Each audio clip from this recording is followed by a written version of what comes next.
Hello, everyone, and welcome back to the Founder Shift podcast. Today, we have a special guest, Luisa Alberto. Luisa is the founder of multiple businesses that support service-based entrepreneurs, including People First Finance, People First Foundations, and a membership community called Kindredly. She helps self-employed professionals build businesses that last without the stress of constant DIY management. Luisa has nearly 20 years of experience coaching and running service businesses herself. And she equips founders with practical systems, reliable support, and strategies that make growth sustainable. So she's a perfect guest here. She's most passionate about helping business owners enjoy the ride. Welcome, Luisa. Thank you so much for having me. I'm excited to chat. Me too. Me too.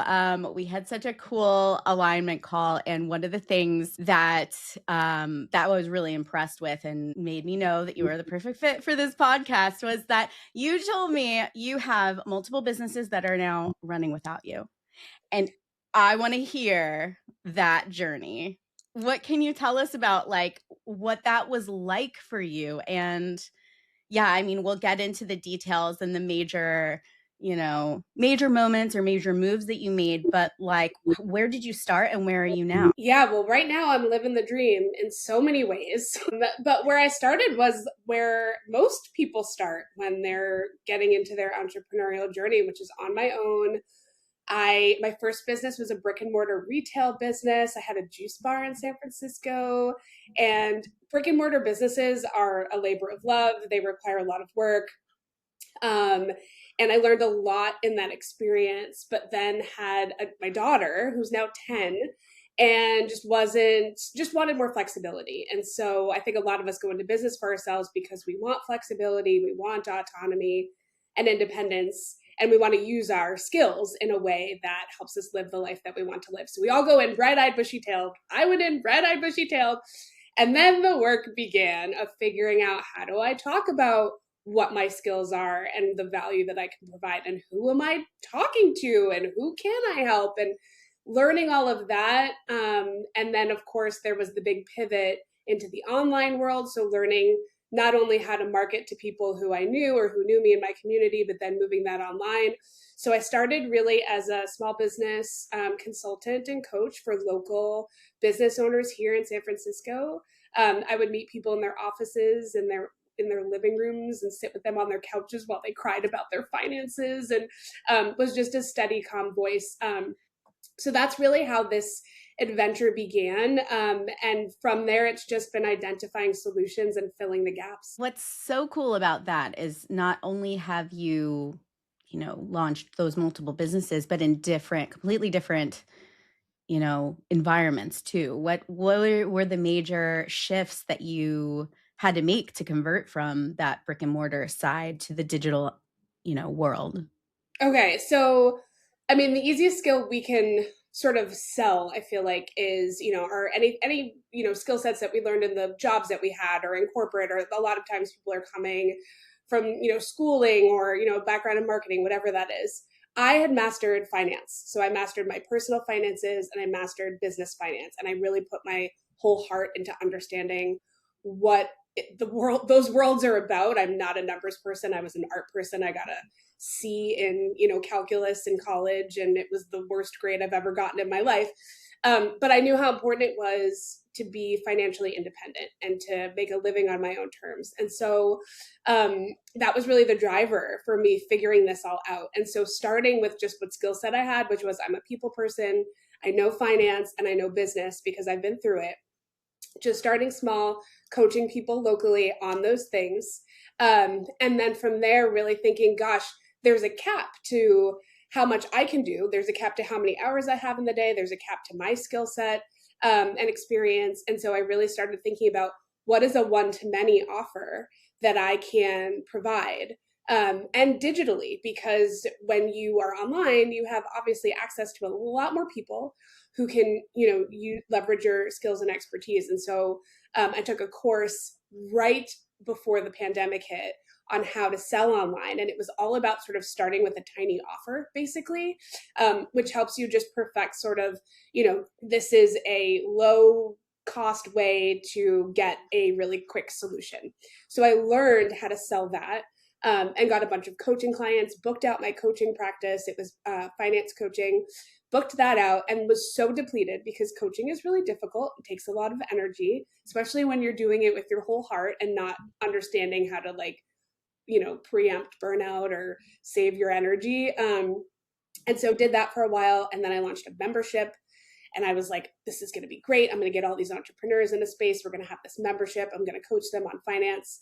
Did that for 6 months, realized that wasn't for me, made the decision to pivot from that. And then that's when I opened my agency, because I've always had this energy of like, okay, if that's hard for you and holding you back, and it's something boring but essential, like bookkeeping or taxes or operations, just give it to me. I'm one of those like, just give it to me. I'll do it.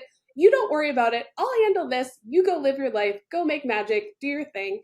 So that's kind of my vibe.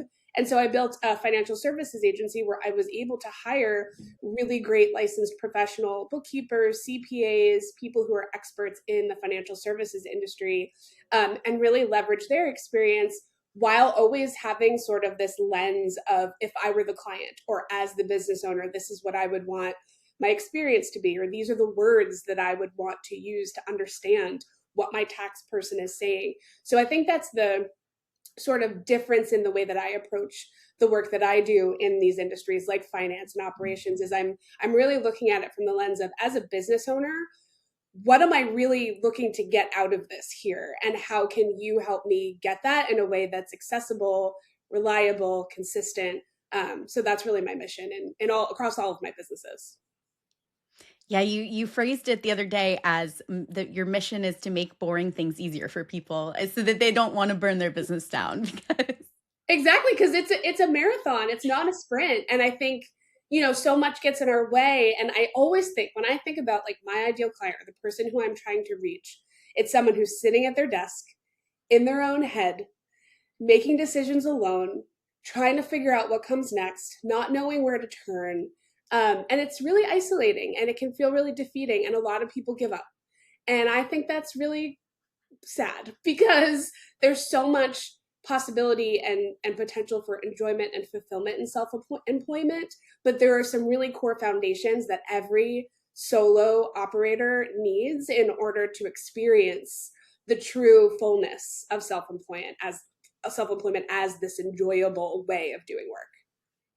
right, we're looking to be free of this constraining sort of corporate environment where you're carrying out somebody else's dream and you're being told what to do and what your targets are, and having to come up with all of that structure for yourself is just, you have to wear every hat in the beginning. But one of the benefits of success, and I'm so curious about what that was like for you too, because when you described your journey, I heard so many moments where either you would max out a program before you move to the next program, or you would max out a program and be like, this is not for me. So, and I can imagine too, like you've put all this effort into it and you're like, is this really a sunk cost? But what was your perspective in those moments? Were you just like, oh, well, we tried it, we didn't like it, we're moving on? Or was it, I don't know, one of those moments where you really had to coach yourself? What was that experience like? I'm a very decisive person, and I've always known that I wanted to grow or be a part of businesses that could operate without me. I'm a good doer. I'm a detail oriented person, but I thrive in a position where I can see the whole and help to manage the different components for a particular outcome. So I'm much more strategic, creative, sort of innovator. But I also get how important the details are. So I think I just reached a point where it was like, this just doesn't feel sustainable for me. And I don't feel like I'm giving my clients the best value. I feel like there's another better way that I can get my clients the end result that they seek. That's sort of what has been my driver. And so it made the decision of moving on from something like coaching or a membership or something where I felt like, maybe there isn't as much engagement, or they're not seeing results as quickly or as impactfully as I wish they would. Great. What's another way that I can support them that also matches my skill set and desire and ability to manage an experience and an outcome for them. And a lot of that has somehow pointed to these done for you solutions. So bookkeeping and tax, right? These things that have to get done, that when you're done doing it yourself, you're done doing it yourself, and you really just want somebody reliable, something that isn't going to cost you a ton of money and freak you out and cause more financial stress, and something that is going to provide you with guidance and support and insight, and something that a lot of people feel really uncomfortable with. Same with operations and admin for your business, wearing every hat. And so that led me to this done for you solutions place, where then it's much easier to build a scalable business to support that, because you can hire really expert, skilled people who share the culture that you're wanting to create, who share a commitment to the outcome for the clients that you bring on, and who can be in the day-to-day, so that I'm not in the day-to-day. And that is my happiest place. I love everything you're saying, and I have so many layered questions, but I'm going to try to keep myself to one at a time. I'm going to bookmark this hiring for culture thing, because that's of course, the core of my business. Because you have a culture, whether you know it or not. If you're one person, you have a culture with yourself. You have a culture with yourself and one person, et cetera, on and on. But I want to bookmark that for a second, because I think the foundation of it was something you said earlier, which was tuning into the outcome, the result, the impact over just the service. What does that look like for you? So in my financial services agency, there are a million different bookkeepers and tax preparers that you can work with. But how does the experience of working with those people feel? Do you feel like you have a better understanding of your finances, of your numbers? And if you don't, then quite often you feel frustrated, and you're really not getting the full benefit of working with a service provider in that industry. So I've spent some time working on, okay, we have access to all of this data. How do we provide insights to our clients every month, so that if they open their email and they read, a bulleted list, they understand what their cash position is, how much they should be setting aside for taxes, what to pay attention to on their books, any outstanding items, just at a glance. So really thinking, if I were a busy business owner and I really didn't want to be in my finances all of the time, but I needed that information to make business decisions and make sure that I'm in a good position, what would I want to see? What would I want to read? How would I want to feel? And that's really the driver. And that requires, to your point, a culture of, education. So having sort of this educational mindset on my team, where we're not just transactional and we're not just compliance heavy.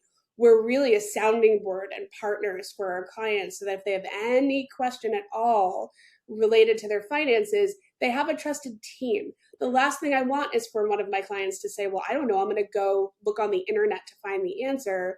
They have a team. They can email us. We have CPAs, we have accountants, we have bookkeepers who know their business and who can provide them with that guidance. And so that extra level, going a bit, above and beyond and over delivering, is something that I'm constantly trying to do, because I think it makes all the difference.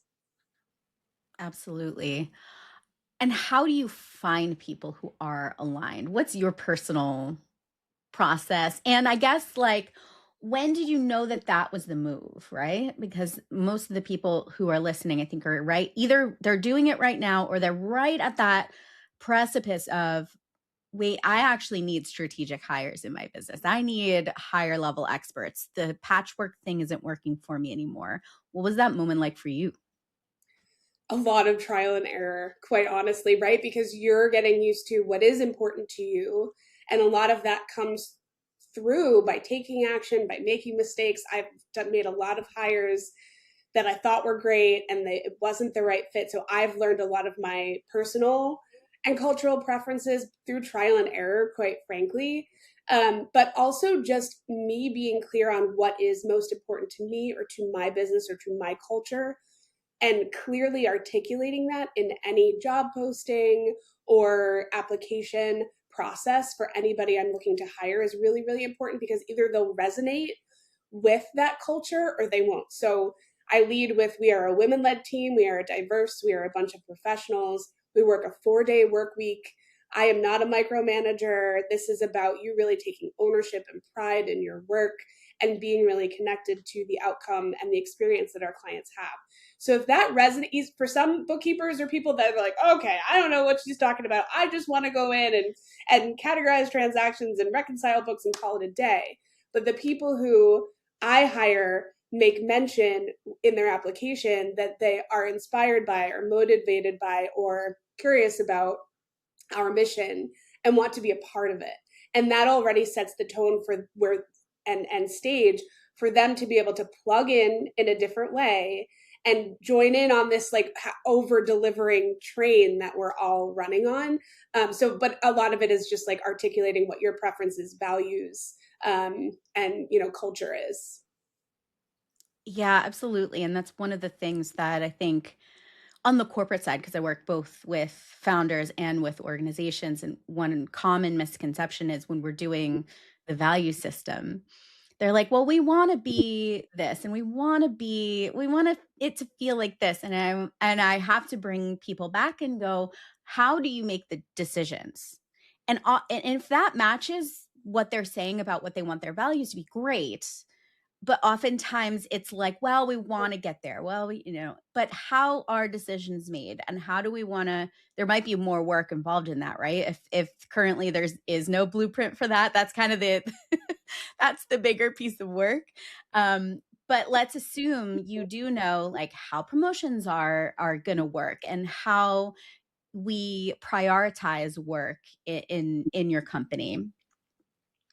That's always guided by a set of values. You just described that really, really well. It's about, diversity of thought. It's about thinking beyond, not just you're not talking about a volume game here. You're not talking about, well, we go above and beyond by working 90 hours a week. No, you're talking about we think beyond what the exact task is that we have at hand right now. And you don't want box checkers. You want strategic thinkers who can connect what they're doing to the larger outcome and the larger, I guess, system that it's part of. I don't know if that's too lofty of language, but is that kind of what you're saying?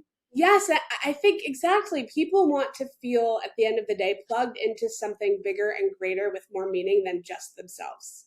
Yeah. And that I think, especially in an industry that can be dry, like, bookkeeping, finance, tax, that sort of thing, can be dry. Um, but there's meaning behind it. And so when I'm giving my team accolades, for example, I'm saying, thank you for your diligence, your clear communication for this client, going above and beyond for this client and helping another women-owned business get clarity, make better decisions, stay in business longer, protect their finances. Like at the end of the day, that's what we're all working towards. And I think taking pride and ownership and having that sense of like autonomy in your work just builds momentum and promotes better work. And it's not coming from me, it's coming from this thing that we're all as a team plugged into that will create a better, bigger outcome for our clients. So it's like a beautiful sort of like it sort of manages itself and it's sort of a self-fulfilling ecosystem. And to tie that back to like, that's how I'm out of the day to day. I come in and Mhm. I provide leadership and guidance and a North Star for what we're doing and how we do it that enables and positions my team to take ownership of their individual parts. And in our individual parts coming together, we create something really magical. I love the North Star metaphor because that really is that's it, right? That's the higher purpose. And every single person's role, I don't care if it's an intern or a VA, generalist, a high-level specialist, you can always ladder the work up to that mission. There is a reason that you're making the investment in a hire, and it's never really just to get things off your plate. Sometimes people tend to hire when they're overwhelmed. It's a very common first reason to hire. Once you have that initial level of, task support off your plate, then your next move is kind of like, wow, I need more than 4 hours a week off my plate. Wow, I'm really still the one. And in the event that we do get someone who is maybe a little bit more junior and we hire them and they, what we want them to grow. The only real way to do that is to set that high standard, because I don't care what level someone is at. If you can ladder up the work and say, this is why this matters, this is where it's going, and this is how it connects to our bigger mission, you they can iterate within that, and it's usually okay, and that releases you from feeling like you have to check every step, right? As long as they're aligned and you can see their work outcome at the end, you'll know whether or not there needs to be additional training, right? Is that what you found too, or how does that worked for you? Yeah, I think just clarity, Yeah. clarity of expectations. I've moved to this point where now for any hire, and I also cover this with my consulting clients, where I say, if you're going to hire somebody, make a daily, weekly, monthly, quarterly, and like yearly list of exactly what you expect them to do. It doesn't have to be perfect, but sit down and really think about, okay, when this person comes to work every day, what are the specific things I'm hoping they'll do, check, deliver, what have you? And to lay it out like that and just have that level of clarity of expectation, I think is a step that often people either overlook or like dismiss in its simplicity. But that's all we really want is like, okay, I want to show up, I want to do a good job. Like we start there. Okay, I'm excited. What do I do? How do I start? And we sometimes don't clarify the because a lot of like when you have those foundations in place, I guess when you're just like, okay, these are the motions, and they become motions and they become systematic, then everybody, once you've mastered that, can pull up and think and be creative and go above and beyond. But when the simple bits are complex or feel overwhelming or unclear, it's really difficult to pull out of that and do better and do more and innovate and problem solve. So I think that there's just like this simple foundations piece, and that's part of why also I launched my operations agency, People First Foundations, to say, here are the core foundations that your service business needs as a solo pro. Let's get those foundations in place and we'll manage them for you so that you're not in your inbox all the time reacting, and you're not worried about, did this person pay me or not, and you're not worried about, oh, I didn't do marketing this week because I was. There are just simple essential systems that everybody needs in order to pull up, in order to create, in order to enjoy the work, you know? I do. Yeah. And you're almost describing the same process for the founder as it is when you first hire your first new person. And again, in any function, you always have to set those foundations. I find people manage really well to high expectations. But when I say high expectations, I never mean, hey, show up on the first day and know exactly what to do. That's unrealistic, especially in a founder-led business where it is so nuanced. It is so, I guess, tied to the founder brain, the founder magic. And people can learn absolutely to operate within that and produce really high quality outcomes. Is it going to be a carbon copy of exactly what you would do in every situation? Of course not. But when you're talking about that high level messaging and you also have the baseline expectations, I mean, think about, right? Classic psych, like Maslow's hierarchy, you have to have your safety needs met. You're not going to get all the way to self actualization unless you know where the bathroom is when you start your first day of a new job, right? Like that's obviously that's more of a brick and mortar comment, but what's the digital equivalent of knowing where the bathroom is? You gotta lay it out. You gotta really expect to spend, I say, like 90 days. We hope it happens sooner, but that's a reasonable expectation to get someone up to 100% productivity the way you would expect. And that all has to be mapped out and sequenced in a way that makes sense to a human brain, as opposed to by the end of the first week you're gonna write a blog exactly like me. Well, maybe we're lucky, but we don't build businesses on luck. We build them on strategy. So strategizing that first integration period is so important. Well, and also it leads to exactly what we're talking about as far as like being able to delegate. So many of us aren't able to delegate because the skill of delegation, I had to learn this in order to run the many businesses that I run and not be in the day to day. I had to learn it's a skill. Delegation is a skill. I thought, well, I'm a good leader and I'm clear and everybody loves me and it's great and easy and no, that's not enough to truly delegate in a way where you're getting the value of the investment that you're making to hire someone to take on X, Y, or Z. You have to get so good at clearly articulating what those basic expectations are, reinforcing those basic expectations, and having systems that support those basic expectations that make it simple for people to do what you're asking them to do. And if you don't have those systems, like if, for a lot of folks, their first hire is somebody in operations or admin, and that's often a really difficult first hire because you have to figure out, how do I delegate to this person that they need to build all of these things for me? And perfectionism comes in because you're like, well, I need it done this way. And then someone else is trying to say, well, this way's simpler. And you're really holding on to, no, it has to be done this way. And it creates a lot of tension. And all that does is just delays your ability to delegate things that need to get done in your business that are not your zone of genius, that are not actually moving the needle, but that are really important. And so I think that, every single, entrepreneur who wants to be able to delegate needs to like spend time learning that skill, literally downloading what's in their brain, what their expectations are, what immediately means, what urgent means, what, done means. These are all things that we have different definitions for, and they live in our heads. And that really held me back for a long time as I was scaling. I was like, I can't bring on any new team members because the way things need to go still really all lives up here. And so it took me about a year to download and document in SOPs, through workflows and processes, through policies. It took me about a year to get everything out of my head and into our system. We use ClickUp.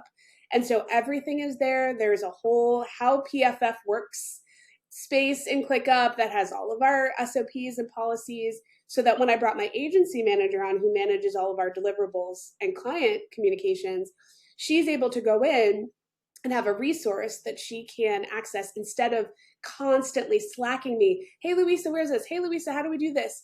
So that's such an important step of the process, but it doesn't come easily, especially when it's just been you. And if it's just been you for a while, it's really, really difficult, I think, to get out of our own way. I know people say that all the time. It's very cliche, but it's so true. Like, there's no other better way to say it. We just are in our own way when it comes to being able to delegate and get the right support.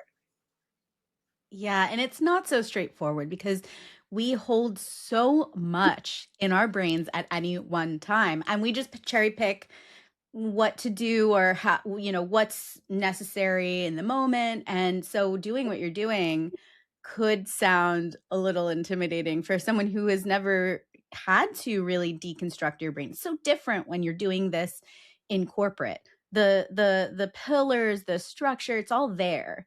There's usually SOPs in place. You were taught a certain way. And so handing off something that's done is so different than again the nuance of the entrepreneurial life, where so much of it did come from you, so much of the success that your business creates and the outcomes and the impact. It's like, okay, but why is this working and how did we get here? And deconstructing your founder magic and founder brain, that's one of the core pillars of even, I primarily work in people strategy, team design, based on your business goals. And I've been doing that for almost 2 decades. And it's very similar. That is the first thing we always do is deconstruct your brain a little bit and really figure out, what am I doing out of habit? What am I hesitating to delegate? And is that really, do I really need to be the one to do it? Or have I just never seen it done by anyone else this way? And that's something you can delegate. That's something you can document, right? But I'm so curious, can you give me an example of what delegation used to look like for you, and now, on the opposite side of the coin, how it feels and what you're getting out of it now that you have learned this? I've gone through the process of documenting, but what did it look like first? So first, in my financial services agency, People First Finance, we didn't have, like, starting with a minimum viable, the most important part of any agency is your client journey. And so your client journey, yes, there's the sales piece, but let's get to client onboarding. So let's just take client onboarding itself as a system. We were working with lots of different types of clients. We hadn't yet productized our services. So that's another big first step, right? Is getting clear on this is the kind of client that we serve when they come in. This is sort of how we serve them. So if you don't yet have a standardized way of even onboarding a client or identifying what an ideal client is for your service, like that's even harder to create systems and structure around, because yes, then every single project or client is going to be different and have different needs. And that is almost impossible to codify and create systems for. So I'll just say that first. But that's where a lot of us start, because you're like, yes, okay, you want to work with me? Great. I'll figure it out. Come, it's money. Great. And you figure it out. And that's founder led, selling and delivering. Very difficult to systematize. But so what we did is we productized our service so that every client who comes in, they have better bookkeeping. This is what they get. So it became a lot easier for us to then make sure that whoever's doing the onboarding has a step-by-step way that onboarding happens for each client. So before, when we didn't have that productized service, literally it would be whomever was in that role handling that client the way that they've handled that client. And the problem with that is that it's not necessarily in alignment with our culture, with our standards. And then there's a really inconsistent client experience for every client that comes in, because they're just getting whatever is top of mind for that person that day. I mean, they're getting them in, they're collecting all of the information, but there isn't this sort of thoughtful, intentional way of leading them through next steps. So that happens for a while. And then inevitably, you've got different clients who are on different packages or have different needs and expectations all throughout the client journey. And what that leads to is attrition. So clients are like, this is a mess. I can't follow what's next. Where's my person? I want to work with my person. My person isn't here. I don't trust anybody else or any of the systems. Bye-bye. So it leads to a lot of that attrition because it's a terrible client experience. But in productizing and systematizing something important like client onboarding, where every client they know what to expect, they know when to get their form, they know what comes next, they know what they're responsible for, they know where we are in the process, they know when they can expect their monthly reports, they know when we have that all mapped out, and it's the same for every client, then anybody on my team can jump in. Let's say the person who's supposed to do onboarding is sick or they're out of office. Great. Sales don't slow down, because now somebody can come in and follow our exact SOP to be able to properly onboard that client in the people first finance way, not in the random ad hoc whoever's in that position way. And that just creates a clearer, more consistent client experience from day one, which builds trust and then helps to retain clients in the long haul. So that's just like a little bit of a before and after kind of scenario. That's perfect, because it completely describes the thing that I'm always saying, whether I'm working with a founder or inside an established company. One of the big things that happens, and you've heard this, right, from the startup world, it's like everybody wants the unicorn who can do XYZ perfectly and take on 5 functions. And the reason I say unicorns don't exist is that we should not be building a function based on a person. We have to build the role. We have to design for the role, not the person, and how it works in the business and the capabilities that it's going to add into the business. And that's what you're describing. You're describing designing a role that performs and really builds on a specific outcome and functionality in your business. That's absolutely the first step. And I think you can probably comment on what happens when you don't have that. You said inconsistent client experience. People were leaving. They didn't trust the business. They didn't trust the service because it was so inconsistent. And when you have that consistency, it immediately builds trust. They know that whoever they speak to, or that they have a consistent person that they can build that relationship with, whether it's you or one of your team members. Regardless, it's like you need that consistency, you need that relationship building, you need people who have the capability to do that. Yeah, and also it's a big shift in mindset, right? Mm-hmm. To go from it's me and I'm doing this thing to I'm building this asset that can Yes. support me and that can build in value over time. It's a pretty big shift, but when you make that shift, doing the things that we're talking about de-risk a lot of the riskiest bits of business. So if heaven forbid, get sick and can't work, or you need to hire, or you want to sell, or you're ready to move on, having even just these simple how to's, these simple, you don't need many. You need how to onboard a client, how to deliver for the client, how to offboard a client. Like, you don't need a ton of SOPs and a ton of systems, probably also your framework, NEIP, even that alone that you could bundle and say, okay, you're a fractional CMO, I'm a fractional CMO. Here's how I do it. Here's my book of clients. Here, anything that you can handle, that's building an asset. And so it is this shift. You have to want to build an asset, and you have to understand that what that means is that in every hard system that you build or framework that that you document is adding literal zeros to a potential wealth building opportunity for you. And it doesn't have to be 10 years from now. It can be next month when you want to go on a 3-week vacation with your family. So I think there's also that piece in there that people get hung up on quite often. 100%. It's the difference between the reality that hiring someone, huge expense, right? But it's not just an expense. It's just as much of an investment as it would be if you bought someone's program to learn how to do something yourself, right? You are making this high value, long-term investment. You're not going to see it in one quarter, by the way. So even just breaking out of this really common mindset of what are my numbers next quarter? Like, you're going to have to make some investments that are going to take more than one quarter to pay off. Talent is one of them. But beyond that, it's about designing it so that it produces that lifetime value, right? No different than how you create lifetime value from a marketing and customer acquisition standpoint. It's the same with talent. And I feel like I haven't heard many other entrepreneurs make that bridge before. And I love that you are there and that you've seen that for yourself. Well, and that's the only way. I have an agency that has a full team. I'm out of the day to day in the finance side. In operations, I work with my partner. He handles all of the day to day. In my Kindredly membership community that's local here in San Francisco, I have a co-founder, and we also have administrative support.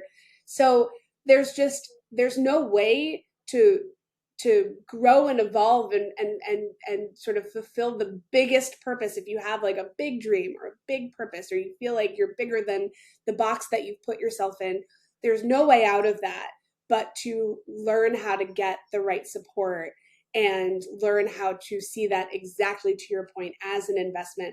People are much quicker to invest in coaching, which I don't ever think there's anything wrong with investing in yourself and your skills. And Yeah. there's also this great opportunity that isn't usually as expensive as people think, to bring someone in and actually have them fully take over ownership of helping you build an infrastructure that will build you, an asset that can build your wealth, that can change your life. I feel like you already answered this. I feel like you already answered this one. We talked about operationalizing magic, and I feel like we definitely went into this deep from the talent side, and delegation. But what does it look like in business? Because I mean, there's the one aspect of scale is, of course, getting the right people on board, but there's so many other aspects. And you've done it now 3 times with your 3 different businesses, right? Well, from the brick and mortar, from the juice business, so that's four times finding magic. So you're an expert in this. Talk to me about how you do that. I mean, from an ops side as well as from a talent side. Feel like we basically covered that, but you as a specialist in the like the quote unquote boring side of business. I wonder if there's a connection there. What can you tell me about that, operationalizing your founder magic? Yeah, I mean, I think part of it is definitely this like self-reflection. And this is, I think, like ongoing. So yes, I've 4 times sort of created these solutions and these resources for people that I think makes the world a better place. But also it's about understanding what that through line is. And the through line for that is I just fundamentally don't believe that self-employment and being a founder should feel like going through the muck for very long. And when you do feel like that, it's really because you're taking on too much alone. And so the magic really comes from, I think, reflecting on what you want most to see in the world, what your magic is, and then being able to find people who support that, who get that. So this is the community aspect of that I work on in Kindredly. Kindredly is literal magic. It's a come as you are. We meet once a month in person and we create space. That's really all it is. There's no, pitching or fronting, or we just create space for magic to happen. And we need more space. So connecting operations, finance, working with reliable experts who help make space in your world, in your life, in your daily work life, I believe opens up all of this opportunity for different conversations to happen, and for different, it's sort of like in the universe when they're, what are they called, when particles come together and they sort of have a spark. Yeah. For that to happen more, instead of us being siloed and isolated and at our computers and in our grooves, coming up out of that by virtue of having support in really important areas in your business, community, and then consulting or coaching when you need it, really just enables you to pull up. And we all need to pull up and be able and feel able to pull up and not feel mired in the musts and the shoulds of daily business life, because that's not fun. And it doesn't, I don't think, really inspire a lot of magic. And that's why we're all here. Absolutely. The thread that I'm seeing from literally everything you've said so far today is creating of the space, right? So whether that means you're truly letting go of ownership of something, what space does that create for you, and what are you going to what's going to come through almost organically once you are not thinking about something that you are obsessing about right now that maybe you don't need to. Maybe it's a maintenance thing, right? Maybe when we always have these different levels of work that we do. Some are building, some is building work, creation, ideation, all of those fun founder things. Then all of that eventually becomes maintenance, and we often don't notice the switch. So we think it's still creation, but it's really just maintaining what's there. How can we sort of disengage from ownership of the maintaining things?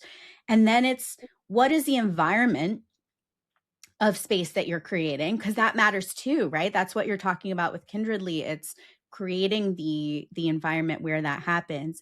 And by the way, I don't think that in business that we have to bring everyone into the office 5 days for space, quote unquote, to happen. Sometimes it is just, earlier on in life, like pre-COVID, there was a thing in many tech firms, I don't know if it still exists, called 20% time.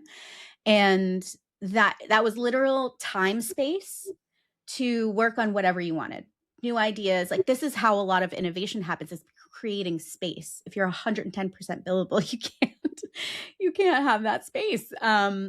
So yeah, have I got it right? Like, what do you think about that concept? And what other types of space do you recommend? Or Yeah, I think it's so right on. I think there's like this obsession with productivity, or what we think is productivity.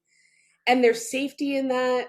There's comfort in that. There's value. We're validated by what we do and what our outputs are, just in the society and culture and system that we live in. And so when we don't feel like we have concrete outputs we feel like we failed or we're missing something or we're not doing something right. And I call bullshit on that, because really what we're here to do is innovate. Like, the only reason why I feel so in alignment with my work and with the services and business that I run, even though it's, there are multiple things going on, is because I'm creating based on, you know, conversations that would never have happened if I hadn't made space, if I hadn't pulled up. And oftentimes for community events, for example, it's really difficult to get out of your chair, get out of your house, and go do that thing. For us in the Bay Area, driving over the bridge is like a big deal, even though it takes like 10 minutes with no traffic. Going from San Francisco to the East Bay is like a big deal for people. But, and I live in San Francisco, we meet in the East Bay. So, but every time I cross that bridge, I'm like, I'm purposefully intentional. I'm doing what I'm here to do, which is make space, connect with people, and let the universe have a little bit of a say in what's going on here. Because the other thing we do is we put so much pressure on ourselves. I actually, really quick, I had something happen in the business that was beyond my control. And I am somebody who's like, great, what are the contingencies? What do we do? How do we solve for this?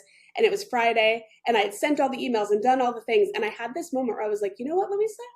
You have literally done everything you possibly can to affect the outcome you want. It's time to like let go, pull back. I turned off my computer. I turned everything off. And I said, I'm going to let the pieces sort of fall where they need to. I'm going to let things settle and have them fall where they need to fall. And lo and behold, Monday morning, I wake up, I open my email, and everything has been solved. And some of it not because of anything I did, but because I let go and let sort of the universe and the seeds that I'd planted and all of the wonderful things that I'd done actually get a chance to sprout, to produce, and I feel like we have a really hard time doing that, but that's the magic that happens in the space. I think I need to sit with that for myself too, because I just had one of those moments where I took a walk, and after having a morning where I was like, oh my God, I have 500 things that I could be doing right now. And I took a walk, and I was like, I'm gonna get a coffee because I'm out of coffee grounds, and I love this local place around the corner. So I said, I'm gonna take a walk. And it was no more than 15 minutes that I had a brand new business idea that connected 4 things together. And I was like, okay, all right, let's market test this. But also, it really was about, it's just like I changed my environment. I got out of my own head. I got out of my 4 walls, and I took a walk, and in 10 minutes I had figured out 4 things. So I think probably most of us here are like more disciplined than me about getting out of the house. I'm an introvert, okay? And so I know it's not my first instinct, but the space definitely matters. Yeah, there's a there there. There's a there there. And so there. I think like my whole mission in life is just like, give me all the muck, give me all the crap that's gunking up your gears, literally, so that you can go take a long shower. Like, I had my idea about People First Foundations, that business. It was a shower download. I was in the shower, la la la. Oh, wait, what if we did this thing? Magic happens in the space. Create the space. Create the space. Create the space. You are amazing, Luisa. Tell our audience how to get in touch with you. And I think you had something to offer them, right? Yes. So I have a brand new website that tells the story of sort of the 4 different current services that I offer. So brand new website, luisakalberto.com. That's LuisaK Alberto, ALBERTO.com. I'm also very, very, very active on LinkedIn. So come connect with me there. I love chatting with folks there. And then I have a new series that is launching that is called, it's a weekly email series. It's called Self-Employment Built to Last. Sign up, tidbits, tips, tricks, all the things for solo service business owners that are done with DIY. Fantastic. Definitely connect with Luisa. All right, my friend. Thank you so much for being on. I can't wait for our next conversation. Thanks so much for having me.